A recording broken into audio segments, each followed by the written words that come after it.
ফুলকপি কাদের কাদের ভালো লাগে চলুন দেখি ফুলকপির তরকারি রান্না করব আজকে।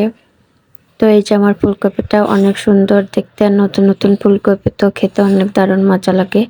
তো আমি ফুলকপি এভাবে করে গোটা গোটা করে একটু মোটা মোটা করে রেখে দিয়েছি, এভাবে করে কেটে নিয়েছি। আর সাথে একটু আলু নিয়েছি। এখন মাছগুলা লবণ হলুদ মরিচ দিয়ে মেখে রেখেছিলাম এবং আমি ভেজে নিচ্ছি ভালোভাবে, এপিঠ ওপিঠ উল্টে পাল্টে ভেজে নিচ্ছি।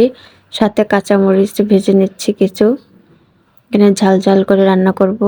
আর আমি মাছ মরিচগুলা উঠিয়ে রেখে ফুলকপিগুলা একটু ভেজে নিচ্ছি।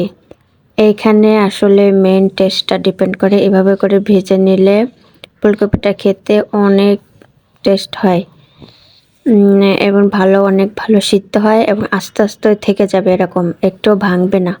তো সাথে আমি আলুগুলাও দিয়ে দিচ্ছি, দিয়ে ভেজে নিয়েছি। এখন কড়াইয়ে তেল দিয়ে দিচ্ছি, দিয়ে তেজপাতা আর কিছু জিরা দিয়ে দিচ্ছি। দিয়ে এখানে আমি কোনো পেঁয়াজ ব্যবহার করব না।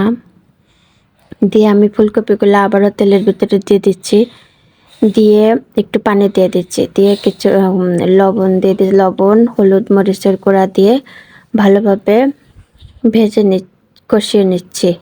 এভাবে করে কিছুক্ষণ কষিয়ে নেব, একটু কিছুক্ষণ ঢেকে রাখবো, ঢেকে রেখে সিদ্ধ করে নেব এবং ভালোভাবে কষিয়ে নেব। কষিয়ে নিয়ে এখন আমি ঝোলের জন্য পরিমাণ মতো পানি দিয়ে দিব। এই যে আমি পানি দিয়ে দিচ্ছি। এই যে ফুলকপিগুলো একটু ভাঙবে না, এরকম আস্তে থাকবে। আর এখানে আমি মশলা দেব, জিরা এলাচ দারচিনি আর একটু আদা পরিমাণ মতো দেবেন, যে যেরকম মানে যত বেশি তরকারি হবে তত মশলার পরিমাণ বাড়িয়ে দিতে হবে। এখন আমি বাটা মশলাটা দিয়ে দিচ্ছি, সাথে ভাজা মাছ এবং কাঁচামরিচ ভেজে রাখাগুলো দিয়ে দিচ্ছি এবং আমি ধনিয়ার গুঁড়া দিয়ে তরকারিটা নামিয়ে নিচ্ছি।